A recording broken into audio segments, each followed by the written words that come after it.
नमस्कार। Face to face में आज हमारे साथ विशेष मेहमान के तौर पे उपस्थित हैं देश के जाने माने शिक्षाविद, हरियाणा उच्च सेवा आयोग के अध्यक्ष प्रोफेसर बृजकिशोर कुठियाला जी।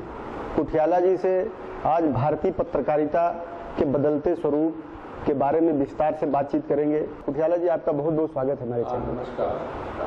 कुठियाला जी, आप देश के बहुत वरिष्ठ और बहुत ही बड़े शिक्षाविद के तौर पे जाने जाते हैं, विशेषकर पत्रकारिता के क्षेत्र में। जो मेरी जानकारी है, तमाम विश्वविद्यालयों में आपकी लिखी हुई किताबें चल रही हैं। तो भारतीय पत्रकारिता का इतिहास बताइए और किस तरह से उसमें परिवर्तन आए और भविष्य में वो किस स्वरूप को ग्रहण करने वाली है।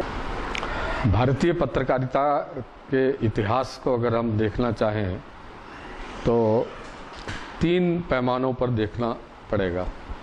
एक पैमाना तो है कि भारतीय पत्रकारिता की रचना क्या रही और उसके उद्देश्य क्या रहे।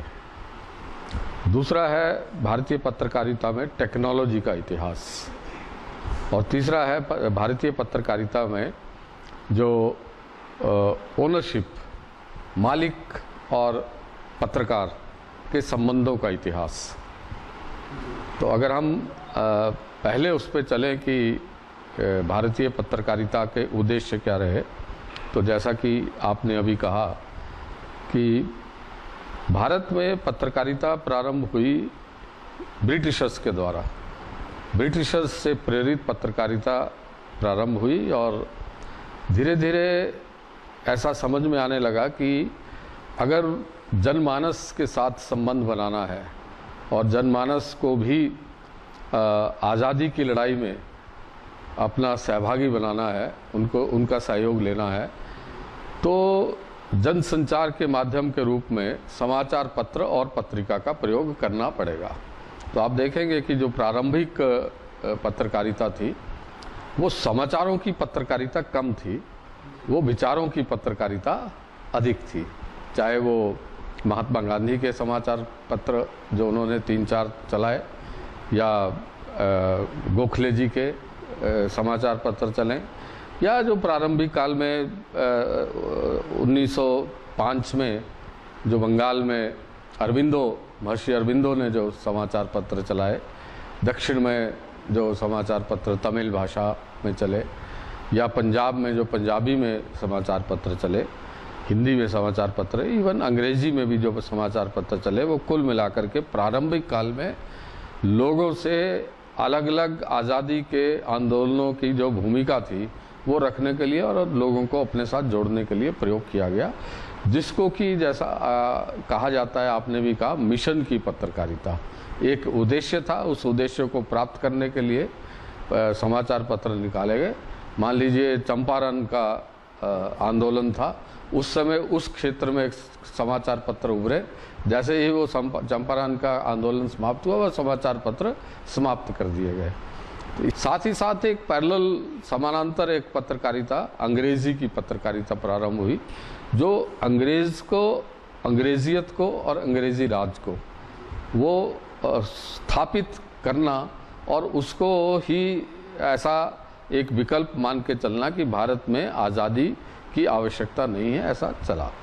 और ये भी पत्रकारिता बड़ी हुई, और मतलब आश्चर्य की बात है कि वही समाचार पत्र आज बड़े मुख्य समाचार पत्र हैं जो सन 1942 तक भारत की आज़ादी की, भारत की स्वतंत्रता की जो है वो विरोध करते थे। बिल्कुल डॉक्टर साहब, जैसा कि आपने बताया, देश की आज़ादी के जितने बड़े लीडर थे सबका एक समाचार पत्र था। तो मुझे लगता है आज़ादी को हासिल करने का एक बड़ा टूल, एक बड़ा हथियार पत्रकारिता थी, और शायद यही कारण था कि तत्कालीन समाचार पत्रों के जो संपादक होते थे वो बहुधा साहित्य के क्षेत्र से आते थे, साहित्य की बड़ी हस्ती होते थे और पत्रकारिता में पत्रकारिता भी करते थे। लेकिन जब मिशन समाप्त हो गया तो जो प्रोफेशन का दौर है डॉक्टर साहब, ये किस तरह से भारतीय पत्रकारिता में स्वतंत्रता के बाद भारतीय पत्रकारिता में हुआ, और भारतीय पत्रकारिता ने अपनी नई भूमिका प्रारंभ की, और वो थी राष्ट्र निर्माण की।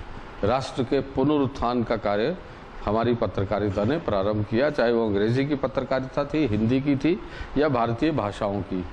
और 65 और 70 तक, 1965 और 70 तक बहुत ही प्रोफेशनल पत्रकारिता हुई।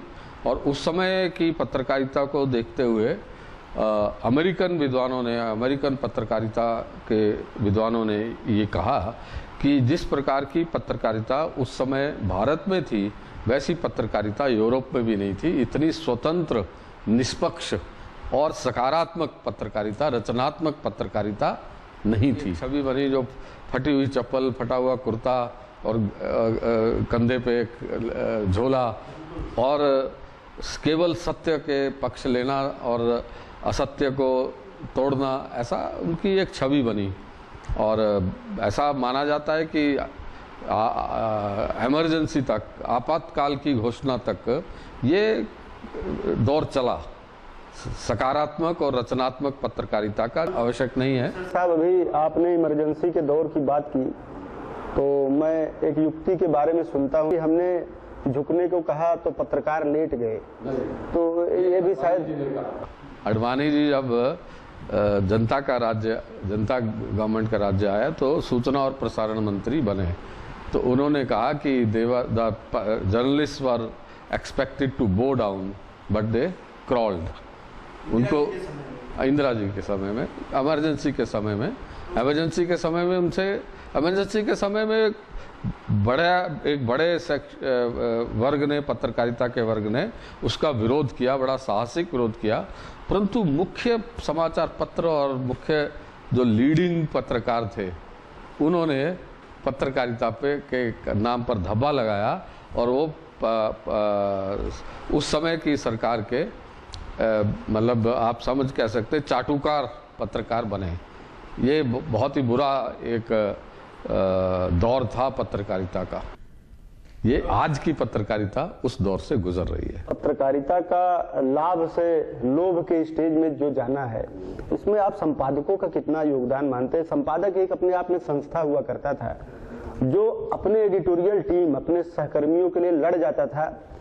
और अभी भी हम लोगों के समय में भी 10-15 साल पहले भी ऐसे भी संपादक थे जो पूरी टीम के साथ कहीं जाते थे और कोई समझौता नहीं करते थे अपनी टीम के हितों से, उनकी जो स्वतंत्रता है अभिव्यक्ति की। लेकिन उसके बाद जब लोभ के स्टेज में पत्रकारिता पहुंची तो संपादक नाम की वो संस्था शायद बहुत कमजोर हो गई है। हम केवल मालिकों को दोष दें तो वो नहीं चलेगा। हमें ऐसे संपादक समाप्त हो गए, नहीं आए, जिनकी रीढ़ की हड्डी मजबूत थी, जो अपने पत्रकारिता के बेसिक मूल्यों के लिए जो अपने मालिकों को समझाने में सक्षम हो। आखिरकार एक संपादक और एक वरिष्ठ पत्रकार जो है वो एक विद्वान है, विद्वान व्यक्ति है और उसमें बोलने, लिखने और दिखाने की कला है। अगर वो अपने मालिक को समझा नहीं पाता है कि क्या करना चाहिए, क्या नहीं करना चाहिए, क्या उचित अनुचित है, तो कहीं ना कहीं उसमें उस पत्रकार जो भी उसका डेजिग्नेशन हो, उस पत्रकार में भी कहीं ना कहीं कमी है।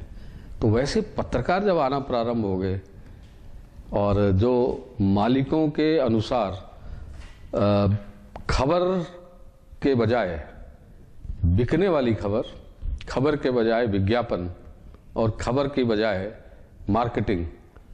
एक समय था कि आपके पास पूरा समाचार पत्र होता था, उसमें आप समाचार लगा लेते थे, शेष स्थान पर विज्ञापन आता था। फिर एक समय आया जब आपके पास समाचार पत्र में विज्ञापन लग के आते थे, शेष में आप समाचार लगाते थे।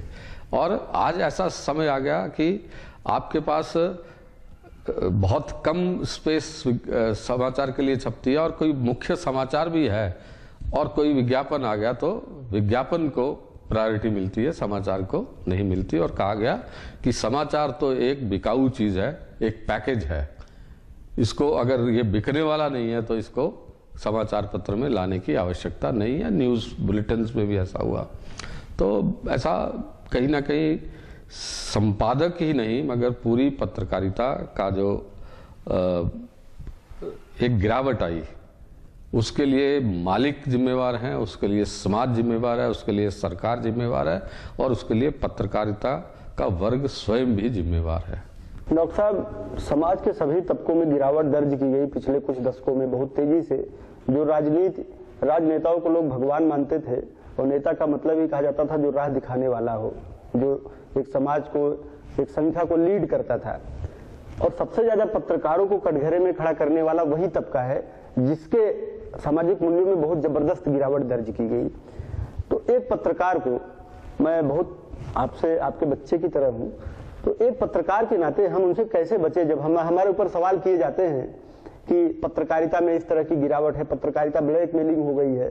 जब हम सत्य को दिखाना चाहते हैं तो उधर से बहुत आक्रमण होते हैं। मैं इस बात से सहमत नहीं हूं कि समाज के हर वर्ग में गिरावट आई।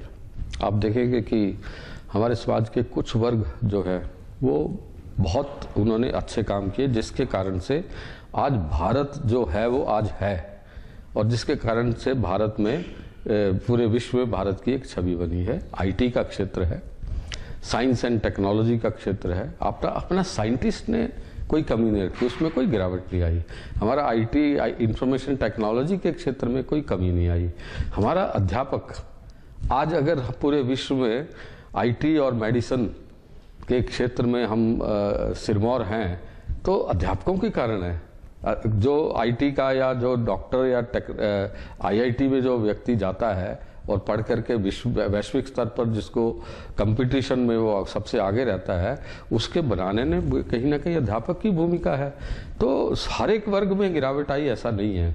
हमारे खासकर स्पेस में, मेडिसिन में हमने बहुत तरक्की की, और एक बड़ा क्षेत्र ऐसा रहा जो देश के लिए समर्पित होता हुआ और उसने कार्य किया।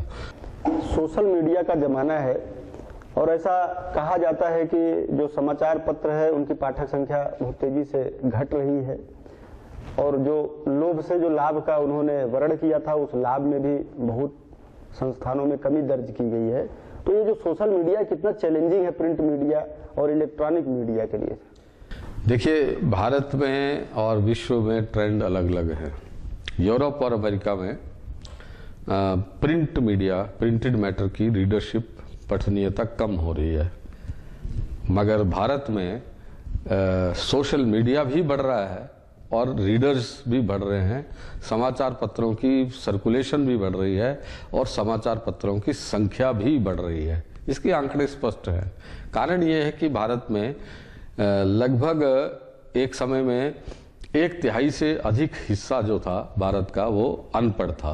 वो अनपढ़ जो भारत था वो धीरे धीरे पढ़ने योग्य बन रहा है। तो जो पढ़ने योग्य हो जाते हैं तो उनको समाचार पत्र पढ़ना एक उनको आगे विकास का एक साधन बनता है।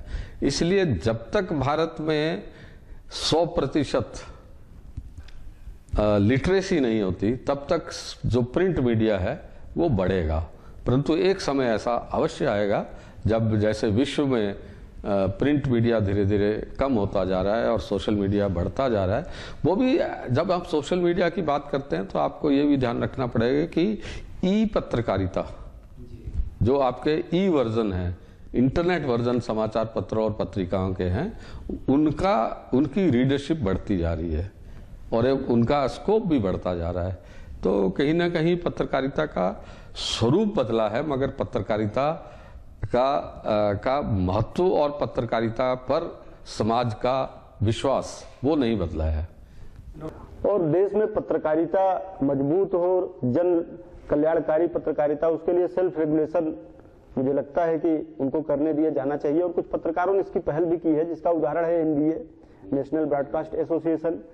टीवी चैनलों पे कोई नियम कानून उस तरह के नहीं थे जैसे प्रिंट के लिए है, तो उन्होंने खुद आगे बढ़ करके एनबीए का गठन किया और उससे काफी सारी सकारात्मक चीजें भी हो रही हैं। मुझे लगता है दो बात की बहुत जरूरी है इस समय, जो वातावरण और हालात हैं, दो चीजों का करना बहुत अनिवार्य है। एक तो प्रेस काउंसिल के बिल को बदल करके और मीडिया काउंसिल का बिल सरकार को लाना चाहिए और एक मीडिया काउंसिल बनानी चाहिए जिसमें सारा संवाद, जिसमें social media, electronic media, print media, ये सारा उसका विषय वस्तु बने और वो उसमें देखे कि क्या करना क्या नहीं करना। जैसे प्रेस काउंसिल ने प्रिंट मीडिया के बारे में किया, उस तरह से एक करना चाहिए।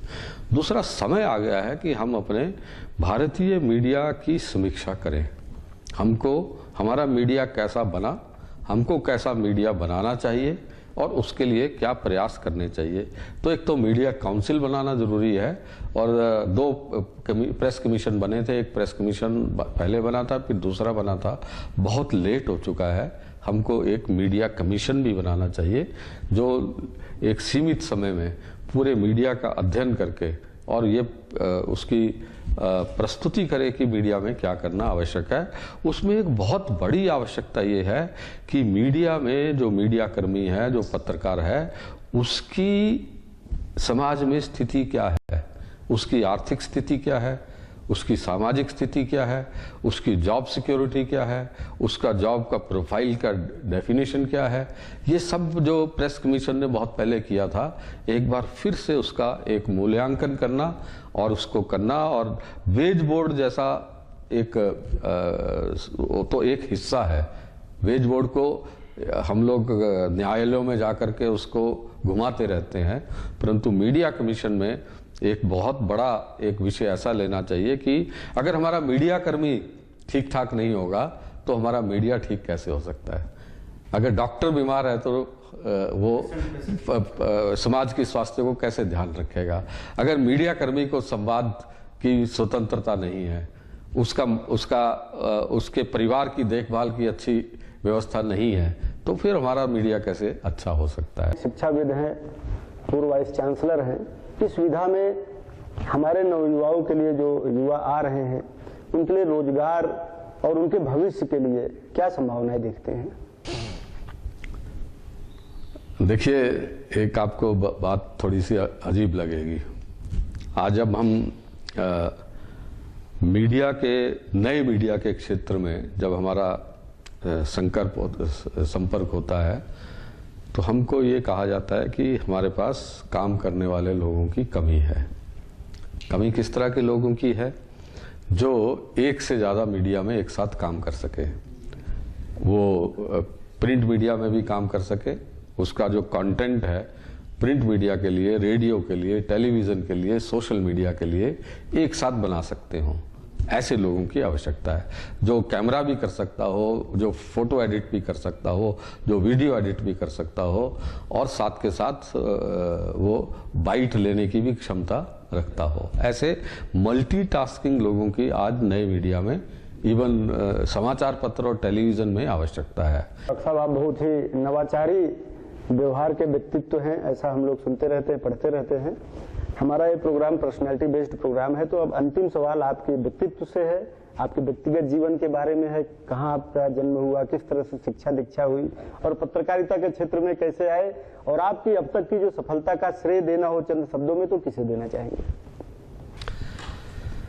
मैं तो शिमला में एक, आप कह सकते हैं कि बिलो पॉवर्टी लाइन के परिवार में मेरा जन्म हुआ और परिवार में संकट था जब मेरा जन्म हुआ, और परंतु मेरे माता पिता को शिक्षा के प्रति बड़ी श्रद्धा भाव था, तो उन्होंने मेरी माँ ने बच्चों के कपड़े सिलकर और ट्यूशन पढ़ाकर हम लोगों को पढ़ाया। हमारे पिताजी ने 18-18, 20-20 घंटे काम करके हमको पढ़ाया। हम लोग, जब मैं 5वीं था तो मैंने ट्यूशन करना प्रारंभ किया था, पढ़ाना प्रारंभ कर दिया था। तो धीरे धीरे हमने किया और मगर शिक्षा के प्रति हमारा पूरा परिवार समर्पित था और हमारे भाई बहन भी सब शिक्षा के प्रति समर्पित थे। और पत्रकारिता में मेरा आना एक दुर्घटना थी। मतलब दुर्घटना मतलब मैं कभी सोचा नहीं था कि पत्रकारिता में जाऊंगा। मैं जेनेटिक्स में काम कर रहा था। मैंने चंडीगढ़ में एमएससी करने के बाद जेनेटिक्स में मगर उस समय स्थितियां ऐसी थी कि देश में नौकरी मिलती नहीं थी। तो जेनेटिक्स में मेरा अच्छा काम होने के बावजूद भी मुझे नौकरी नहीं मिली। परंतु मैंने जब मैं विद्यार्थी था उस समय एक लेख मैंने द ट्रिब्यून में लिखा था कि पिता और पुत्री के बीच में संवाद कैसे होता है। उसका थ्योरेटिकल भी लिखा था और प्रैक्टिकल भी लिखा था।